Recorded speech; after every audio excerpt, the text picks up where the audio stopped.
संजय राऊत शेपूट सरकारनं घातलेलं नाही। जेव्हा तुमचं महाविकास आघाडीचं सरकार होतं तेव्हा तुम्ही शेपूट घातलं होतं। उद्धव ठाकरे यांनी मूर्खपणा केला, त्यामुळं मराठा समाजाचं आरक्षण गेलं। तो मूर्खपणा आणि नालायकपणा उद्धव ठाकरे यांच्या सरकारच्या काळामध्ये झालाय। संजय राऊत शेपूट सरकारनं घातलेलं नाही।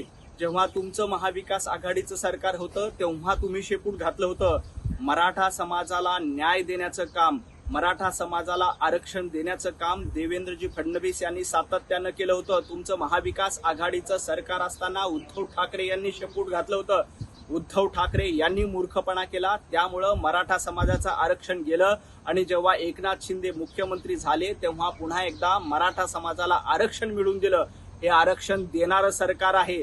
तुम्ही आरक्षण घेऊन जाणारे आणि आरक्षण नाकारणारे होता, आणि तो मूर्खपणा आणि नालायकपणा उद्धव ठाकरे यांच्या सरकारच्या काळामध्ये झालाय। सरकार कुठेही शेपूट घातलं नाही।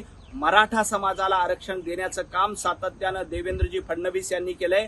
आताही मराठा समाजाला 10% आरक्षण आहे, हे तुम्ही विसरू नका। आणि मराठा समाजाच्या पाठीशी इथलं सरकार, इथले मंत्री आणि देवेंद्रजी फडणवीस आहेत, याबद्दल संजय राऊत यांना बोलायचा अधिकार नाही। केंद्रीय गृहमंत्री अमित भाई शहा यांनी कुणाला भेटायचं आणि कुणाला भेटायचं नाही याचा सल्ला देण्याचा अधिकार संजय राऊत यांना नाही आहे। संजय राऊत तुमच्यामध्ये एवढीच खुमखुमी असेल तर मातोश्रीवर जाऊन उद्धव ठाकरे यांना सांगा की ओबीसी समाजातून मराठा समाजाला आरक्षण दिलं पाहिजे का। आधी संजय राऊतांनी उद्धव ठाकरेंना विचारलं पाहिजे की त्यांची याबद्दलची भूमिका काय आहे, आणि त्यानंतर गृहमंत्री अमित भाई शहा यांच्याबद्दल बोलावं।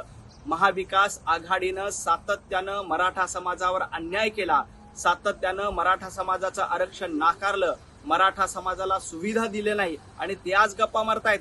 अमित भाई शहा हे मुंबईमध्ये आलेले आहेत आणि त्यांनी कुणाला भेटावं कुणाला नाही हा त्यांचा अधिकार। त्याच्या आधी संजय राऊत यांनी उद्धव ठाकरेंना भेटावं, त्याच्या आधी संजय राऊत यांनी शरद पवारांना भेटावं, संजय राऊत यांनी महाविकास आघाडीतल्या नेत्यांना भेटावं आणि त्यांना विचारावं की मराठा समाजाला ओबीसीतून आरक्षण द्यायचं का नाही। आधी या प्रश्नाचं उत्तर द्या आणि मग अमित भाई शहा आणि देवेंद्रजी फडणवीस यांच्यावर बोला।